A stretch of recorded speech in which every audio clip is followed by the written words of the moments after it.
Hey devs, in this video I want to walk through the color tool within Android Studio and look at some of the cool functionality available that makes it easier for us to work with colors, adjust color values, or even to just quickly get a material theme up and running in our project. So I have this sample project that is generated by Android Studio, and I have basically just an empty activity here. And it just shows off kind of the color primary, primary dark, and color accent values. Now, if I wanted to edit these values, most of the time you might come in here and just kind of manually change these values, and then we might see over here on the left in the gutter that we have a change in that value. So we can kind of play with it that way to see the different resulting color values based on how we change the XML.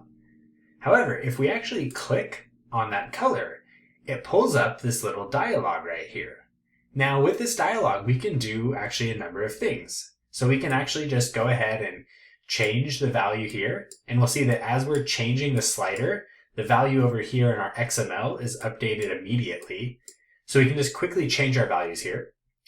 Another really interesting thing is that if we get a value from a designer per se, and they want us to update the opacity, let's say from like 100% to maybe 70%. We don't have to remember what that hex value is. We can come over here and just update this to 70, and then it will automatically update that hex value for us. This is really convenient if you're like me and can never remember how to make that sort of hex to 100% opacity conversion.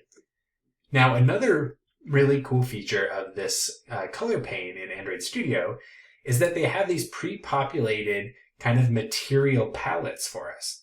So right here, we have material 50 selected, and you'll see with a blue selected up here in the top, all of these colors are very muted.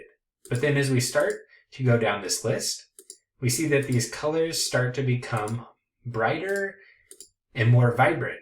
So these are matching the material design sort of color templates that are available in the design spec.